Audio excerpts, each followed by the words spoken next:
시청자 여러분 안녕하십니까. 복지TV 뉴스입니다. 시각장애인이 에버랜드에서 놀이기구 탑승을 거부당하는 사건이 또 벌어졌습니다. 현재 서울중앙지방법원에서 지적장애인 탑승 거부와 관련한 재판이 진행 중인 가운데 파장이 예상됩니다. 박정인 기자입니다. 시각장애 대학생들이 에버랜드로 놀러 갔습니다. 이들은 에버랜드에서 가장 인기가 있는 T-익스프레스라는 놀이기구를 탑승하려 했지만 에버랜드 직원은 안전상의 이유로 놀이기구 이용을 거부했습니다. 고공에 정지하게 되면 사다리 같은 거 타고 내려와야 되는데 그런 상황일 때는 어떻게 도와드릴 수가 없어서 저희가 이용이 좀 어려워서요. 다른 게 좀 이용하셔야 돼요. 동반이 같이 타도 안 되나요? 저희가 그래도 도와드릴 수가 없어요. 실제 T-익스프레스에 대한 안전책자에는 시각장애인에 대한 이용이 제한돼 있습니다. 그러나 시각장애 대학생들은 에버랜드 측이 시각장애를 이유로 탑승에 대한 선택권을 가로막는 행위는 장애인 차별이라고 주장합니다. 시각장애인을 갖고 있지만 저희는 성인이고 저희들의 위험조차도 저희들은 선택을 할 권리가 있다고 저는 생각을 하는데 그 자체를 일개 테마파크에서 그걸 제한을 두고 저희들을 차별을 한다는 것이 저는 많이 오늘 놀이공원을 다녀보면서 많이 느꼈고요. 이날 시각장애 대학생들과 에버랜드에 함께 놀러온 비장애 대학생들은 에버랜드의 놀이기구 탑승 거부 행위가 시각장애인에 대한 편견과 막연한 두려움에서 비롯된 것 같다고 말합니다. 인식부터가 바뀌어야 한다고 생각을 해요. 일단은 시각장애를 가지고 있다고 해서 분명하게 할 수 있는 것들임에도 불구하고 고정관념이 고정관념 하나 때문에 그것 때문에 할 수 없다고만 생각을 하기 때문에 이런 상황이 왔다고 생각을 하거든요. 에버랜드 측이라든지 아니면 매뉴얼 상으로 구체적으로 더 바뀌어야 된다고 생각을 하거든요. 현재 장애인 차별금지법에는 장애인의 자기결정권과 선택권의 내용이 명시돼 있습니다. 시각장애인 1급이라는 이유로 무조건 탑승을 거부한 에버랜드. 과연 에버랜드가 장애 유형에 맞춰 놀이기구의 탑승을 최대한 보장하고 있는지 다시 한번 짚어봐야 할 것 같습니다. 복지TV 뉴스 박정인입니다. 내년도 최저임금 결정을 위한 협상이 본격화한 가운데 장애인 근로자의 최저임금 보전 방안 마련을 요구하는 목소리가 커지고 있습니다. 정유린 기자입니다. 최저임금위원회가 내년도 최저임금 심의에 본격 돌입했습니다. 정부와 정치권까지 최저임금의 대폭적인 인상 가능성을 시사하고 있는 상황. 하지만 최저임금 적용에서 장애인 근로자에 대한 논의는 아예 빠져 있어 장애계의 논란을 사고 있습니다. 한국장애인단체 총연맹에 따르면 지난해 최저임금 적용이 제외된 장애인 근로자는 5,967명. 2011년 장애인 실태조사에서 장애인 취업자 비율은 35.5%, 실업률은 7.8%로 전국 인구와 비교했을 때 확연한 차이를 보였습니다. 또 취업한 장애인의 월 평균 소득은 142만 원으로 전국 근로자 평균 임금에 반도 못 미치는 것으로 나타났습니다. 장애인의 경제활동 참여가 어려울 뿐 아니라 어렵게 일자리를 갖더라도 낮은 임금을 받고 있는 셈입니다. 한국장총은 이에 최저임금법 적용에서 제외되고 있는 장애인 근로자의 최저임금을 보전하라고 촉구했습니다. 최저임금법에 논의될 때 과외라도 이 최저임금을 받지 못하고 있는 사람들에 대해서 어떠한 대책까지도 함께 좀 논의가 필요한데 그런 부분들을 논의조차 하지 않고 있는 것 자체가. 아울러 장애인 근로자의 생활 안정과 차별 해소를 위해 국회와 고용노동부, 노사는 보다 적극적으로 장애인 근로자의 최저임금 보전에 대한 논의를 해야 한다고 강조했습니다. 복지TV 뉴스 정유림입니다. 네, 다음 뉴스입니다. 메르스 환자를 진료하고 2주간 가택격리 후 복귀한 여의도 성모병원 감염내과 의료진이 가택격리자로서 겪었던 심정과 환자들에게 당부의 말을 전했습니다. 이솔리 기자가 다녀왔습니다. 지난달 27일 6번째 메르스 환자를 진료하고 2주간 가택격리 후 복귀한 여의도 성모병원 감염관리실장 최수미 교수가 12일 병원 2층 로비에서 감염관리 전문의로서의 의학적 소견을 발표했습니다. 의도치 않게 노출된 환자분들은 원래 이분들이 가지고 있던 질환에 의한 증상과 메르스 증상이 감별이 어려워 능동 감시 검사를 계속 시행하였습니다. 노출 만 2일, 3일, 14일째까지 시행한 3번의 검사에서 이들 모두 음성임을 확인하였습니다. 본원의 사례를 보면 공기 전파의 가능성은 떨어질 것으로 생각이 됩니다. 특히 최 교수는 메르스에 관한 잘못된 소문으로 병원에 내원해야 하는 환자들이 제때 병원을 찾지 못해 치료 시기를 놓치지 않도록 해야 한다고 강조했습니다. 이제는 대부분의 병원에서 각 병원 상황에 맞게 일반 환자와 따로 진료를 하고 있습니다. 막연한 공포로 일반 환자분들이 병원 방문을 미루어 치료 시기를 놓치지 않기 바랍니다. 최 교수를 포함한 감염관리실 의료진은 전원 음성으로 판정됨에 따라 오는 15일부터 업무에 복귀할 예정이라고 밝혔습니다. 한편 이날 소견 발표가 끝난 후 진행된 기자간담회에서 여의도 성모병원 송석환 병원장은 메르스 감염이 병원 내에서 이뤄지고 있다는 내용을 수정해야 한다고 주장했습니다. 복지TV 뉴스 이솔립입니다. 보건복지부가 메르스 한라인 109번에 대한 요금 체계를 수신자 부담으로 전환해 서비스에 들어갔습니다. 복지부는 메르스 한라인 109번을 기존의 발신자 요금 부담과 지역번호 사용 체계에서 수신자 부담 체계로 운영하기 시작했다고 밝혔습니다. 복지부는 이용 편의성을 고려해 미래창조과학부의 협조를 받아 한라인 번호를 기존의 043-719-7777번에서 109번으로 변경 운영합니다. 이에 따라 앞으로는 변경된 메르스 한라인 번호 109번을 통해 24시간 서비스를 받을 수 있게 됐습니다.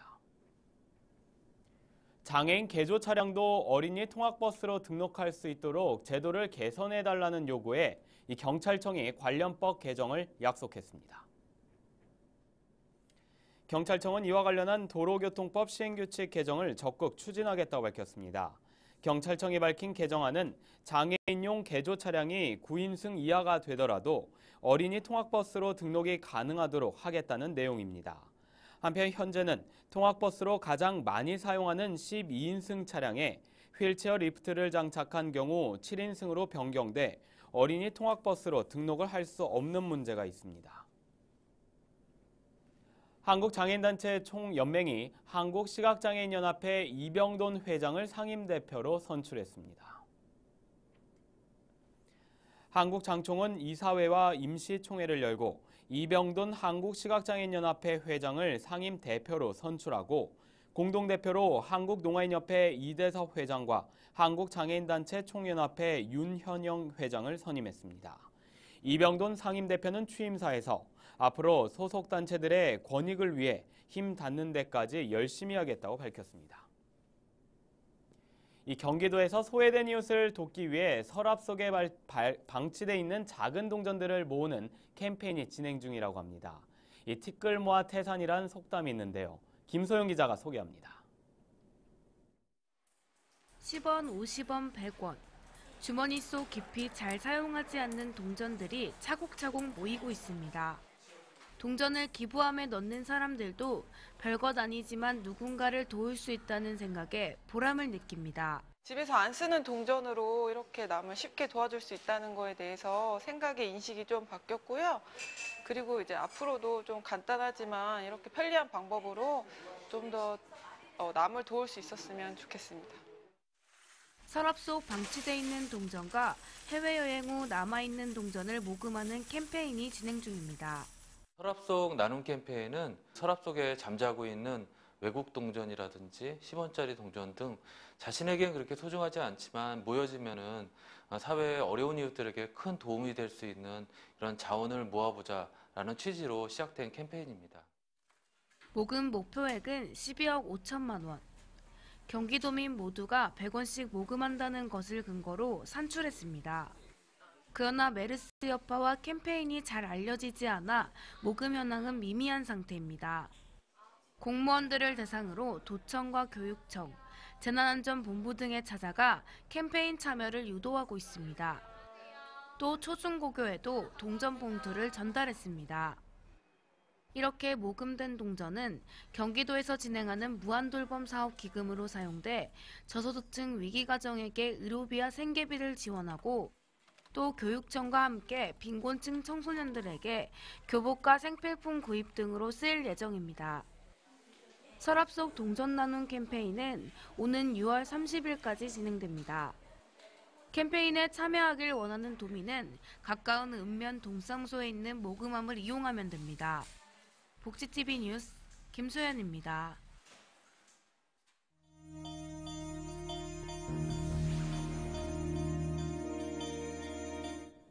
이어서 간추린 뉴스를 전해드립니다. 의정부 장애단체가 의정부 시장시에서 강제적이고 폭력적인 방법으로 연행당하면서 인권이 침해됐다는 내용의 진정을 국가인권위원회에 제출했습니다. 장애계단체 회원 20여 명은 지난 2일 장애인 이동권 확대를 요구하며 안병영 의정부시장과 면담을 하던 중 안 시장이 자리를 뜨자 40시간 동안 시장실을 점거한 채 농성을 벌이다 경찰에 의해 강제 퇴거당했습니다. 충북장애인부모연대가 기숙형 특수학교에 대한 충북도교육청의 관리감독과 실태 조사를 촉구하고 나섰습니다. 부모연대 측은 해당 시설 안에 특수학교가 운영되고 있는 가운데 시설의 비리는 이미 지역사회에서 공공연한 사실인데도 충북 제천시가 아무런 조치를 취하지 않고 있다고 주장했습니다. 국립중앙도서관이 중국 점자도서관 소장 전자점자학보 110건을 오는 15일부터 국내 시각장애인들에게 서비스합니다. 도서관은 시각장애인들이 즉시 이용 가능한 110건은 국립장애인도서관 홈페이지를 통해 목록과 원문 점자 파일을 서비스한다고 말했습니다. 한국농아인협회가 구글과 다음 아고라를 통해 국회는 한국수화언어법을 조속히 제정하라는 제목의 온라인 서명운동을 시작했습니다. 서명운동은 이달 22일까지 진행되며 취합된 서명은 23일 국회에 전달할 예정입니다. 경기도가 온열 질환자 발생 시 신속한 대응을 위해 오는 9월까지 폭염 구급차 222대를 운영합니다. 도는 119 구급상황관리센터를 통해 온열 질환자를 치료 가능한 병원으로 신속하게 이송해 치료할 방침이라고 밝혔습니다. 삼성 SDI가 중증장애인 시설인 에덴동산을 방문해 환경 미화 봉사 활동을 실시했습니다. 삼성 SDI는 지난 2010년 에덴동산 개원 이후부터 현재까지 생필품 지원과 중증장애인 야외 나들이를 지원하고 있습니다.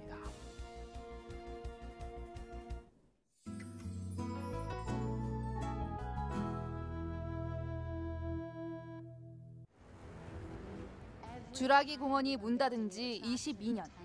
유전자 조작으로 탄생한 공룡들을 앞세운 주라기 월드는 지상 최대의 테마파크로 자리 잡는데요. 하지만 새로 태어난 공룡들은 공격성을 끝없이 진화시키며 인간의 통제를 벗어나기 시작하는데 전 세계적으로 큰 사랑을 받은 주라기 공원의 네 번째 시리즈. 1편의 감독을 맡았던 스티븐 스필버그가 제작 총괄로 나서 화제인데요. 지금까지의 시리즈와 달리 지상뿐 아니라 물속에서도 거대한 볼거리들이 펼쳐지며 기대감을 높입니다. 10년 전, 사랑해서 결혼한 세 쌍의 친구 커플들. 그러나 10년 후, 온전한 결혼 생활을 하는 커플은 단 하나도 없는데 이들은 10년 전에 뜨거웠던 사랑과 인생을 다시 찾을 수 있을까? 2006년 개봉한 라스트 키스 주인공들의 10년 후를 그린 작품. 별거 중인 카를로 부부를 중심으로 30대 후반인 연인들의 사랑과 이별, 화해를 담았는데요. 다혈질이지만 에너지가 넘치는 이탈리아인의 사랑과 삶도 들여다볼 수 있습니다. 삶에 지친 사람들이 떠나는 봄 여행, 연극 꽃바람 산란이 6월 21일까지 대학로 송전소극장에서 펼쳐집니다. 장애인과 국가공자는 하루 혜택이 있습니다. 뮤지컬 지저스 크라이스트 슈퍼스타가 9월 13일까지 서울 샤롯데 시어터 무대에 오릅니다. 장애인과 국가유공자는 하얀색이 있으며 공연장에는 휠체어 전용석과 장애인 화장실이 마련되어 있습니다. 트로트의 여왕 주현미가 데뷔 30주년을 맞이해 음악 인생을 총망라하는 무대를 선보입니다. 공연은 오는 27일 오후 부산 영화의 전당 야외극장에서 열리며 공연장에는 휠체어석과 장애인 화장실이 있습니다. 이야기가 있는 시간 오늘의 영상 함께 보시죠. 최근 인터넷에서 화제가 되고 있는 동영상입니다.